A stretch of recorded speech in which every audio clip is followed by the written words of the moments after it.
distance, but at this juncture, he's feeling the jab. How about that? As a feint, and then the right hand kind of pushing him against the ropes. Could you call that a knockdown? I don't. Welcome back to Unanimous Lifestyle, and today we are diving into the Jake Paul and Tyron Woodley fight.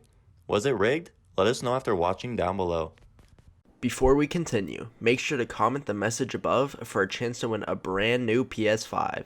We will be picking winners randomly throughout the comment section, so don't miss out.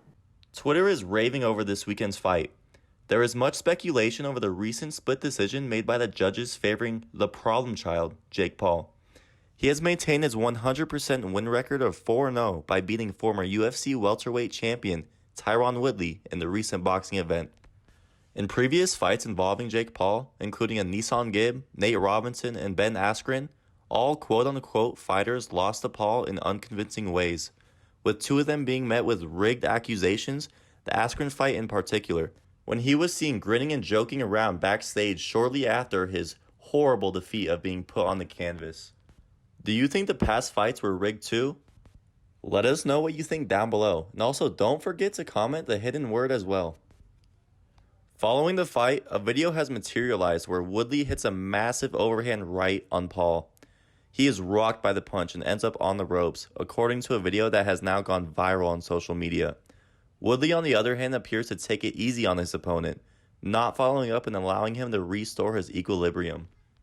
After the fights, Woodley had told the reports that the 7-foot-tall rope saved Paul. Many fans believe that the former UFC champion didn't go for the knockout and instead let Paul win on purpose. One fan even says, "And you straight BSing me and telling me Jake Paul won?" Tyron Woodley looked into Jake's soul at that exact moment. #rigged. He then went on to say, yeah, he would never follow up after hitting a punch. You would do a 1-2 combo, but he was landing one punch and not following after. With the past fights and this most recent one, fans are becoming more and more enraged with these so-called rigged fights. That one fan even said, "This fight is rigged. Man legit knocked Jake Paul the F out." Another fan goes on to say, "I understand why people saying rigged. Hella times Tyron Woodley would hit Jake Paul with a shot and had no follow-up. It's almost like he'll hit him and wait for him to recover like, hey, you good?" Fans are furious after watching another fight that looks completely rigged, especially after seeing Woodley almost knock Paul out repeatedly, yet seems to let him recover and regain his balance.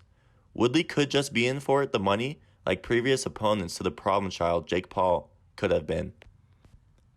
Now, because of the loss to Jake Paul, Tyron has agreed to getting a tattoo from former Ink Master star Catherine Flores, also known as Tattoo Baby, saying, "I love Jake Paul." This tattoo also contradicts the idea of the fight being rigged, because stakes were high for both fighters if either one lost, either tat saying, "I love either of their names." However, $500,000 to get a tattoo sounds like a good idea to me. At the Jake Paul and Tyron Woodley press conference a few days ago, absolute mayhem broke out, with the UFC star own mother getting into it with the YouTubers camp. It all happened after the two boxers squared up and posed for photos, and everything seemed to go as planned. However, as the cameras returned to commentators Luke Thomas and Brian Campbell, a verbal brawl erupted behind them, involving none other than Deborah Woodley. As a throng gathered around DW, seats were thrown down and security and police were called in to try to settle things down. Tyron was visibly enraged by Jake's camp approaching his mother, and he had to be removed out of the room. The entire scenario lasted several minutes, and Thomas even requested that security be sent in to clear the area. What legal action is going to be taken, if any? Let us know down below. Thank you for watching, and don't forget to like and subscribe. Also, don't forget to comment unanimously for a chance to win a new PS5.